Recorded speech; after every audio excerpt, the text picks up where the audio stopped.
I've been on LinkedIn for over 10 years now, and I personally have generated multiple millions on LinkedIn. I think one of the biggest problems that people have is just not knowing where to start. Like they kind of start with a blank piece of paper, and that's where a lot of procrastination comes in. The first thing, make sure you're clear on who you are speaking to. You can't speak to everyone. You have to be very specific about who you're speaking to. The second thing, analyze where these individuals are right now. What's their current state? What are their current challenges and pain points? Where do they want to get to? What's that desired future state? And what outcomes do they desire? And then you create content that helps them bridge that gap. It should be value-based content that shares your unique insight and your point of view and how you approach the problem. And if you combine that with some form of social proof, like case studies, testimonials, examples of the results that you can deliver, I think that's a great starting point. Hello, David. How are you doing this morning? Doing good. Thank you. Really excited to talk about more of a detailed focus on LinkedIn. And today we're going to break down and show you how to generate new business on LinkedIn, how to build your brand, how to grow your influence, who should be doing it, what to talk about, how to make the most of it, etc., etc. So this should be a really detailed episode and hopefully loads of actionable insights on how to get the most out of LinkedIn. Amazing. I'm excited. Okay, so let's maybe start at the beginning. Can you tell me, who is LinkedIn a good platform for? Yeah, so for me, it's so funny. Every time I talk about this on LinkedIn, I basically say, I believe every B2B company should have a presence on LinkedIn. And every time I say that, one or two people point out like the exception to that rule, which is so classic social media, isn't it? Like you have to like refine your thoughts. You can't just put all the exceptions in every single post and all the caveats in all your posts and then people point them out. So the vast majority of B2B companies, their customers are hanging out on LinkedIn. And so for me, I think anyone who's offering some sort of B2B product or service should have a presence there. I think the really interesting thing and the unique thing about LinkedIn as a platform is it's that professional context. So it's almost like a huge networking event where you're able to speak to all of your partners and target customers and target audience, people who know you, people who don't know you yet. And they're able to get to know you, at scale, basically. And I think the difference between, let's say, LinkedIn and a platform like Meta or Instagram is that it's professional. Like people come there kind of knowing this is a professional platform. So it's incredibly powerful in that sense, I think. And the way to think of it is exactly like I said, is almost like a kind of digital version of a networking event. And to give you context, so this week, I was just looking at our stats from this week. This week, so in the last 7 days, my profile got about 70,000 impressions. So 70,000 people have at least seen a piece of content from my profile. And you just think like how... That's a lot of people. That's bigger than the O2 Arena. I think the O2 Arena is like 40,000 people in London. Wembley Stadium in London is like 80,000, maybe. Not even that. So this is a significant reach. Obviously, it's not the same as meeting someone in person, but the cost of seeing that many people at exhibitions would be incredibly high. Even if you're looking at advertising spend on Facebook, you're talking a few $1,000s for sure to reach 70,000 plus people. So the power and the potential of the platform is very high, in my opinion. And so I think it's starting to become a must for B2B companies. It's not quite yet, but I think people expect to see activity, like they want to get to know you a bit before buying something from you typically. So to answer the question, I think anyone who's in B2B marketing or in B2B, any B2B companies should consider having some sort of presence on LinkedIn. That's so true. I love what you said about the networking events, especially also it's not just, you're based in the UK, and if you were standing in Wembley Stadium, you would have everybody there in the UK. Whereas with a platform like LinkedIn, you're able to network internationally, like beyond borders. So you can now target USA clients. We can target other European countries through LinkedIn. So true. Yeah. And we've worked literally with clients all over the world. So we have lots of partners in the US. We obviously have a lot in the UK and Europe. We've had some in kind of Australia, New Zealand, some in Asia. So yeah, it's like that. That's not been possible for most of history in business, to reach all of those people effectively for free, unless you're talking about paid advertising. So it's an incredibly powerful platform. I think people are starting to wake up to that now. So it's definitely getting more competitive. I mean, I remember when I first started posting on LinkedIn, maybe 8 years ago, whatever, um, you could reach a lot of people very easily with some very average content. And nowadays it's much more competitive. And I've seen a lot of people doing like proper productions on LinkedIn as well. There's some guys from an agency called Dapper. Don't know if you've seen this. Yes. They do like remakes of movies. And the latest two they've done, there was one which is The Wolf of Wall Street. And then there was the other, which is the Pulp Fiction one, which I think basically everyone on LinkedIn has seen that content. It's just like so well done. But I dread to think how much time, energy, and money it took to do that. So all of that to say, like the bar is definitely raising at the moment on LinkedIn. That's so true, is that the bar is raising and more people are like coming to the party. And I think that's why it's really important to make sure that your profile is optimized. It's not just like sign up to LinkedIn and start posting. There's really like a few things that you need to do. Can we speak a little bit about like how to optimize your profile on LinkedIn? Yeah. So, I mean, I just think about this like a landing page. So how would you optimize a landing page? You'd want it to be clear who it's for. You'd want it to be clear what they're getting from the landing page. And you'd want it to be clear what the next step is if they want to learn more. So there's like the really obvious stuff. I don't think I even need to say this, like have a good picture. Like don't have something from your high school prom like 20 years ago. Like have a current good picture that makes you look your best. Have a good headline, which usually is focused around transformation, like what you can do to for your customers, how you can transform your customers, or your customers' businesses. But the main thing I think about with headlines, because I don't think there's hard and fast rules, but like the main thing is you want it to stand out. So you want it to just be a bit different. So I think I actually not looked at mine in ages. I think mine, I'm just going to go on LinkedIn now. Mine is something about building B2B in public. Okay, so mine is like founder and growth nerd. And then it's building B2B in public from zero. And then it just says, follow me for regular updates, including real numbers and stories behind them. So often you'll have like something around your title and then something around transformation, and then, what to expect kind of following you. So it doesn't need to be overcomplicated, but a good headline. And then obviously there's things like the about section. So that's where you can put some copy.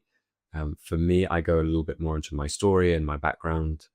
And then you can also use, there's the button features on LinkedIn as well. So if you're talking about what you want people to do once they visit your landing page or your profile, you can get them to visit your website, or you can get them to just book a call with you directly, or whatever you want. They can download a white paper, whatever your kind of target goal is from the profile. So that's how I would think about it. Do you have any more to add on that? Yes, I would just also add that the banner.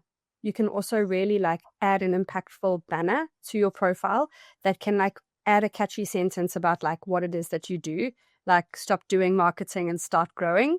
So that someone comes to your profile, they very clearly see that banner's like loud and in your face. And then just, it does seem obvious, but with your profile picture to just keep it really like tight headshot. Doesn't need to be like a full body like picture, just really tight head and shoulders seems to be the most effective. So I can't use like a shirtless pic. No, please don't.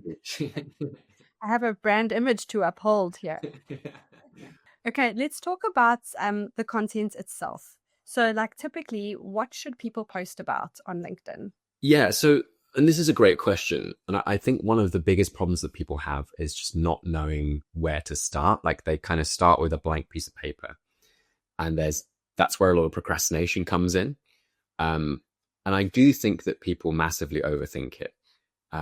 The first step for me is just get really clear on who you're talking to. And I had this conversation with one of our partners yesterday. I was running a workshop with them. They're a consulting company. It's quite technical. And they've been posting a bit on LinkedIn and not really seen any results from there.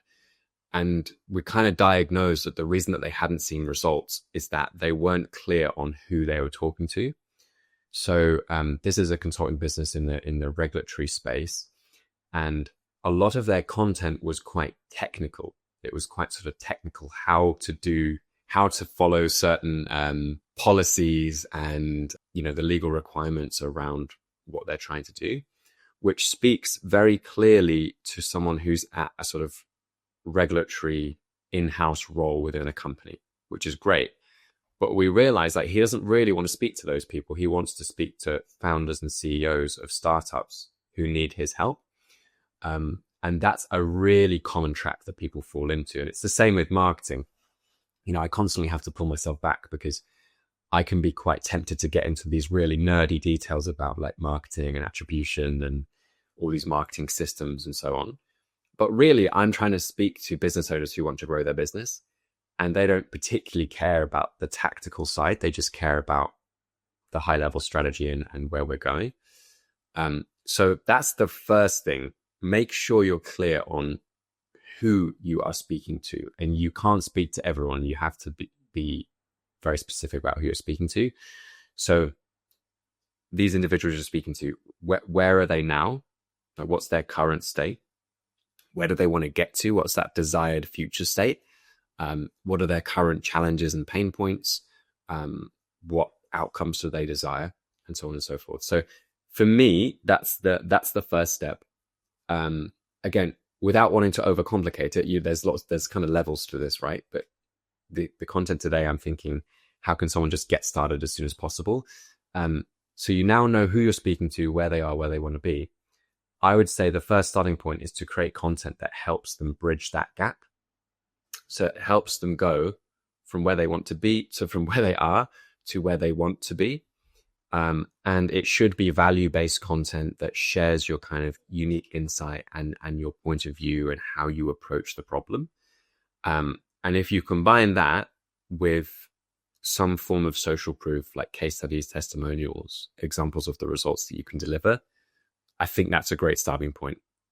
Obviously, you and I know there's lots of levels to this, and we can kind of get as detailed as we want with content pillars and top of funnel, middle of funnel, bottom of funnel posts and all that stuff.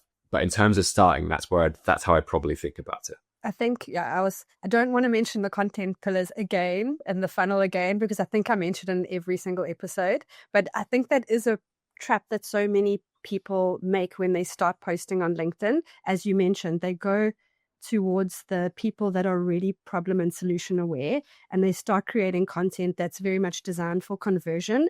Whereas when you're starting on LinkedIn, the first goal is to grow your audience of people within your target audience. So it's more about creating content that's very top of funnel, that's educating them on what the problem and the solution is, and not trying to go very granular on the technical specs, as you mentioned with the client you spoke to yesterday.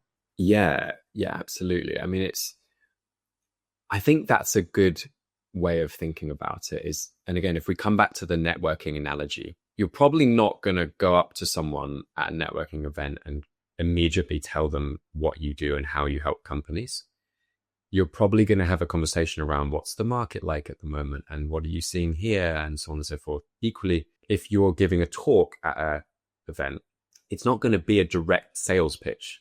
It might be an indirect sales pitch. So that's how you want to think about your LinkedIn content, is like, what information, insight, and value can you give to people and not ask for anything in return? And on LinkedIn, that's the stuff that does well. It's like the value-based, really useful informational content. And when I say do well, I don't necessarily mean get a ton of engagement impressions. I mean perform well in terms of building an audience and ultimately driving new business.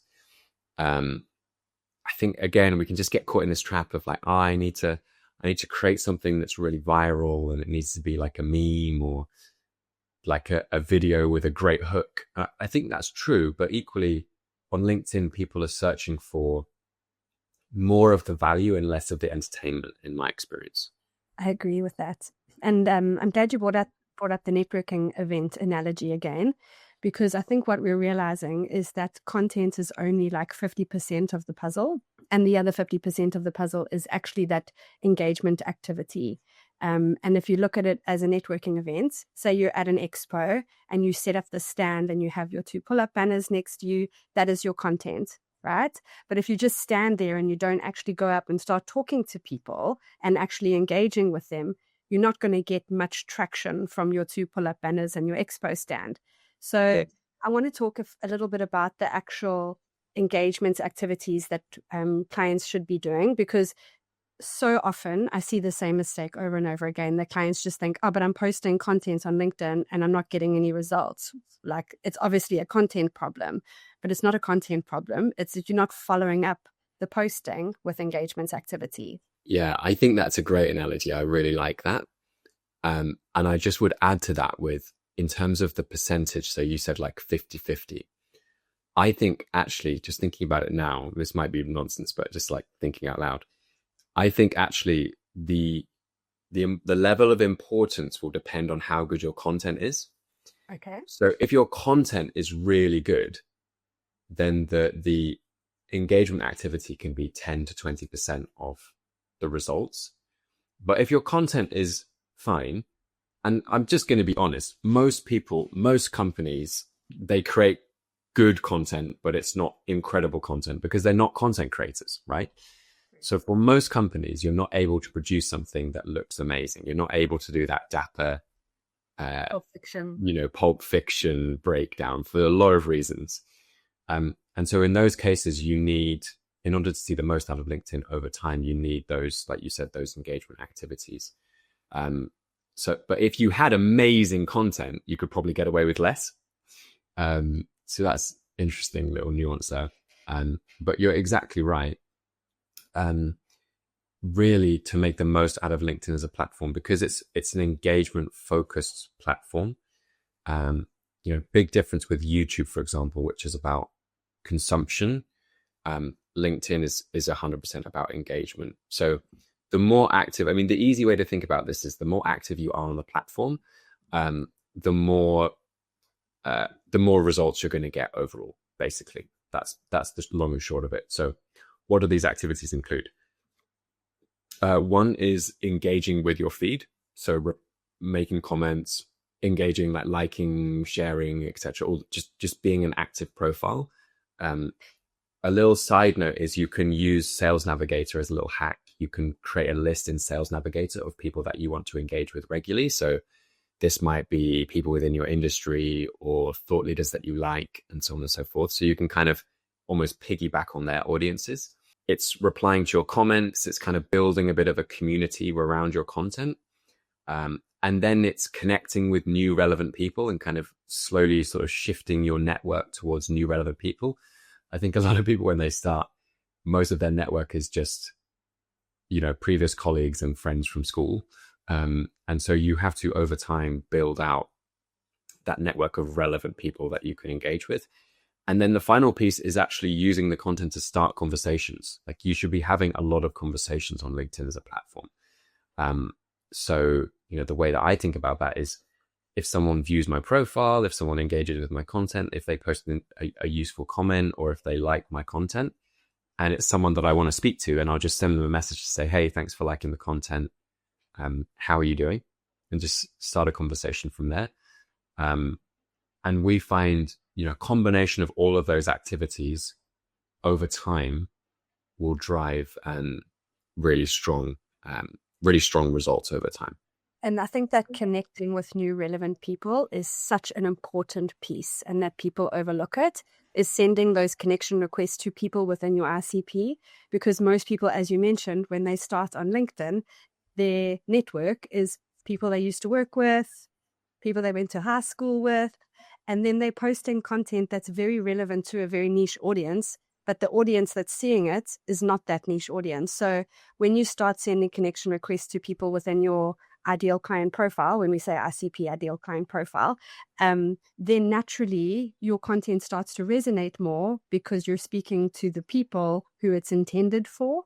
And also the algorithm then starts to prioritize that content to other people that are within a similar industry, within a similar job profile. So the more you expand your audience of people within your ICP, the more the algorithm's actually going to serve your content to people in that ICP organically. Yeah, exactly.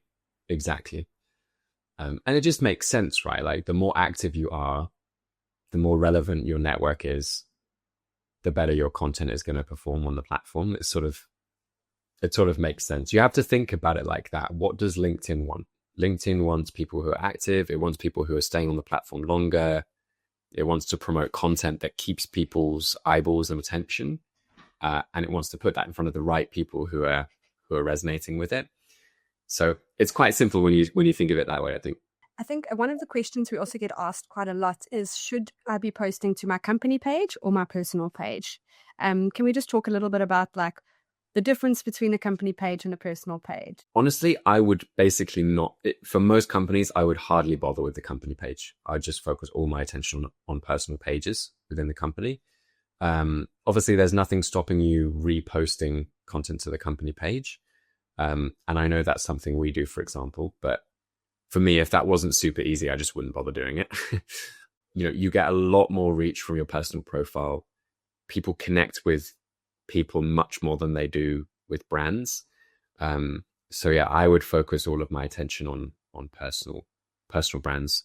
In a larger company, if you can have several people doing this, it's incredibly powerful. Like we talked about the 70,000 impressions a week.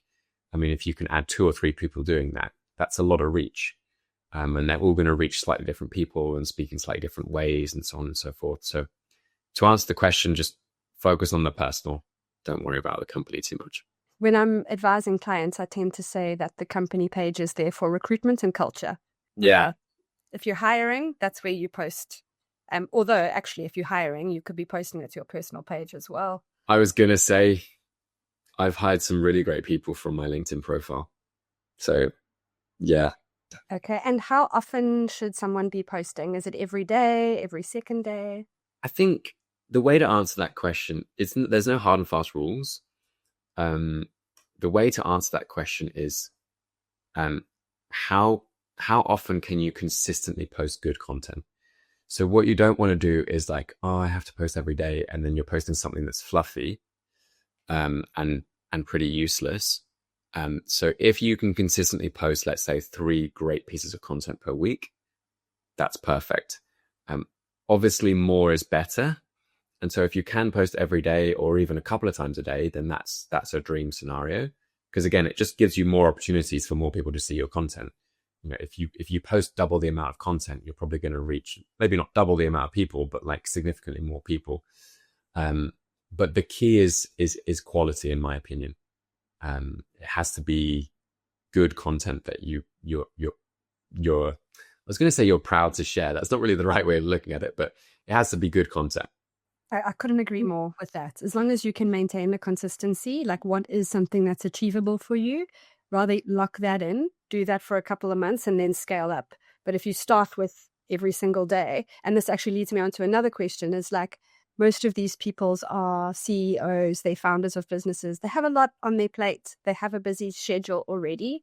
How do you balance the time and energy that it takes to be posting and engaging on LinkedIn with just day-to-day business tasks? Yeah, great question. And I was going to say the same thing. Like you need a system. So this is what I would do if I was hired as a CMO of a B2B business with 50 employees, and the CEO is the main thought leader, and he or she is very busy. What I would do is I would set up maybe a weekly call with them or a bi-weekly call where I would ask them questions around their expertise, and questions around the current state of the market, and questions about, where they see the future going, and try and dig into their unique insights and so on and so forth. I'd then take that long form video and launch the long form video on a platform like YouTube so that people can really go into detail if they really want to get to know the brand and the individual. I'd also take clips from it and post on platforms like YouTube. I would use the transcripts to write the captions on LinkedIn. Sorry, did I say YouTube? I meant LinkedIn. So I probably would post the shorts on YouTube, but the primary focus would be on LinkedIn. You can use the transcript to write, help you write the captions. You can also use the transcript to help you write written posts. You can come up with kind of, if you want to do like a image-based post, you can come up with image-based posts as well. So you can even write blogs off the back of the transcript that you get from those conversations. So for busy people, I don't think there's a better way to kind of like unlock the knowledge in their head. And then as far as engagement on the platform itself, you probably are too busy to do that all yourself. It's maybe a 30-minute a day kind of activity. So you probably want to outsource that in one way or another. Okay. And then how would you measure the success of your activities on LinkedIn? Really good question. So I'm going to go through some benchmarks from one of our playbooks that we share with clients, and I'm going to go through that just to give people an idea of what they should expect. So the first thing, which is kind of an obvious point, but the way that you need to look about LinkedIn as a platform is you need to look at it overall as your ROI on that platform. So how much gross profit do you make per dollar that you spend on that platform, including team members, including external consultants, including ad spend if you're running ads, including the cost of video editing or softwares, all of that bundled into one cost base. And then what's the amount of revenue and gross profit that you make? So that's obviously the most important thing. There's lots of factors that go into the success rate of a campaign on a platform like LinkedIn. Results can be impacted by the size of your audience, the marketplace that you're in, how many sort of connections and followers you start with, whether you're running ads, how good your content is, changes in the algorithm, which are pretty regular. And then even things like seasonality can play into how well you do overall. So it depends. But it usually takes, we say, at least 4 to 8 weeks of consistent activity to start sort of building momentum with the algorithm. So you might be lucky and have people in your network already who are relevant and ready to buy. And usually the first results and the first leads come from people who already know you and they already trust you. So you might see some results in that time period, but really it's going to take time of connecting with new people, creating content, following the engagement activity, starting conversations. It takes a bit of time to sort of like, it's like steering a ship to sort of shift the algorithm towards the direction that you want it to go. So we usually say 4 to 8 weeks as a starting point, and then typically longer if you want to see really consistent results. And then these are some benchmarks that we target ourselves on with our partners. So you want to be connecting with at least 50 to 100 new people per week. And this will be some people who it's just a pure cold connection and some people who are engaging with your content. And in terms of post impressions, this is without running any ads. What we usually would say is 1 to 2 times your number of connections and followers is a good benchmark to set for post impressions. So if you have 10,000 followers, you should aim for at least 10,000 organic impressions on your content. Ideally 20,000 or more. That's per week. So that's a rough benchmark. Again, there's so many caveats here, but it's like a good benchmark to start with. And then engagement. So level of engagement, you want it to be at least 1% of your impressions, typically. So if you're getting 10,000, this is bad. If you're getting 10,000, you want at least 100 engagements a week on 10,000 impressions. That's 1%, isn't it? 1%. I couldn't work out if it was 1 or 0.1. Public maths are a disaster. And then the next metric would be new conversations started. We sometimes call these warm DMs. All it means is it's not a cold DM. You're not sending a message to someone who doesn't have any context as to who you are. You're sending a message to someone who's viewed your profile or engaged with your content or whatever. And you want to work up to doing 20 or more per week. Obviously, more is better without making them spammy. And you'll find quite a high number of people reply to those because they're warm. So you want at least 20%, probably more is better. And then overall, in terms of the number of leads and calls booked for B2B companies, we typically want to get to a point where we're getting 1 to 3 kind of initial calls or initial conversions happening per week. And depending on your starting point, that can happen within a few weeks, or it might even take 3 months or even 6 months to build up to a place where you're consistently getting, 3 or more great leads a week. And obviously, if you run ads, then that can be a lot faster. But that's a kind of high level overall. So, I mean, I've just thrown a bunch of data there. I don't know if that's useful, but that's sort of how we think about it internally as of today. And I think one thing we've noticed with this approach is those 1 to 3 discovery sales calls that they're getting per week are very high quality, very highly qualified.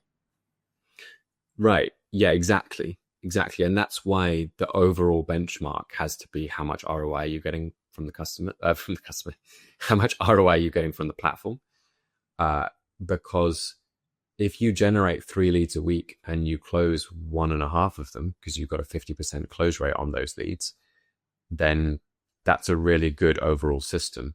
There's lots of ways to drive more leads. You could generate hundreds of leads a week if you wanted to, but it may not lead to more revenue.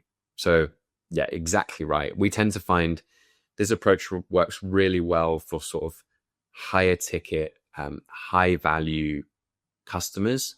Usually that's like B2B services like consultancies or software companies, where it's all about quality over quantity. If you're selling $100 widgets and you just want loads and loads of leads and loads of new sales, this is not really the approach to go. But if you're a B2B company like an agency, consultancy, service provider, software company, and you want quality over quantity in terms of the leads that you're generating, this is going to be a really, really powerful approach for you if you can stick with it. I have one more question. I'm just going to throw it in because it was asked to me this week. It's very granular, but when sending new connection requests, do you send it with or without a note? I send without. And why? I just think that as soon as you put a note, you just look like you're spamming or AI generated. I mean, if I look at my LinkedIn profile now and I look at the network section, I've got 406 invitations that I haven't answered. And most of them, it's like, hi, David, I saw you were XYZ and wanted to connect. And so instantly I'm like, okay, that's some sort of automation.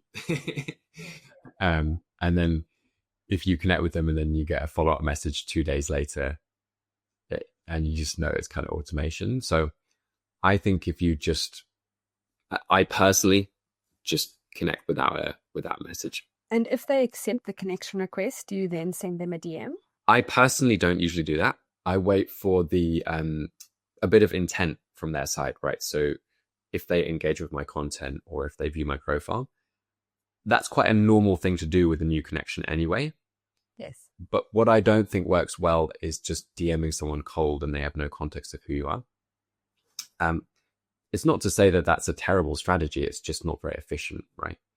If I'm going to send 20 DMs a day or 30 DMs a day or 30 DMs a week or whatever it is, I want to make sure they're going to people who already know a bit about who I am.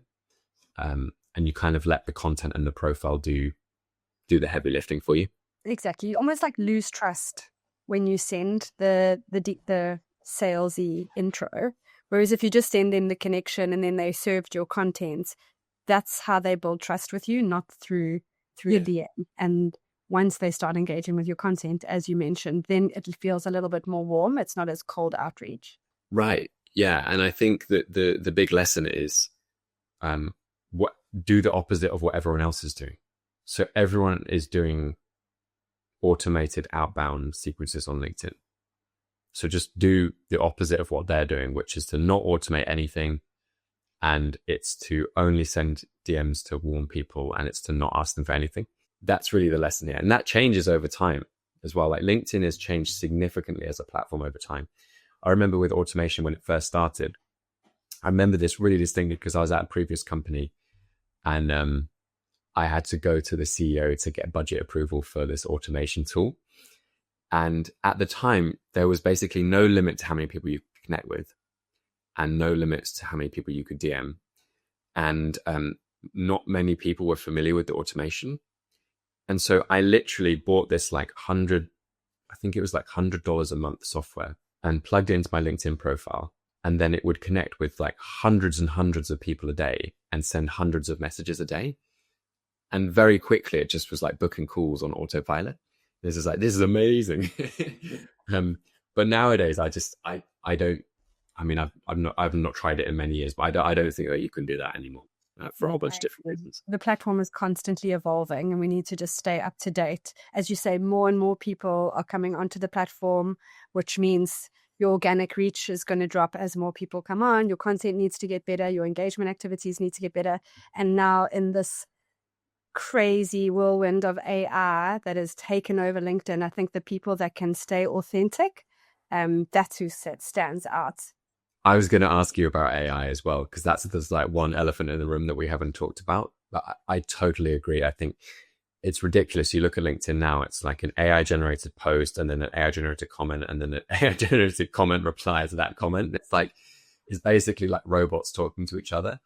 And so I think that authenticity, I'm not saying don't use AI. I'm just saying make sure that the content you produce feels human and is authentic. Really obviously AI generated stuff, both posts and comments and all of that stuff. It's just, it's tiring, isn't it? And this is one of the reasons I like video, because you, at the moment, yeah, probably in the future you'll be able to, but at the moment you can't replicate, for example, the video content that we're producing today. And so that's a bit of a unique angle, I guess. Absolutely. Yeah, absolutely. Use it. Like, I'm all for using AI to like proof your posts, check grammar, spelling, or like improve a hook where it can. But this AI generated post with AI generated comments, and it just turns people off your content where it comes across very authentic. Like as we spoke about, I think it was a few days ago, but like just even post personal lifestyle images on LinkedIn with a caption, like make it authentic, make it real, because even though it's B2B, we're still selling to people. It's still a person at the end of the purchase. 100%. And people can feel the inauthenticity.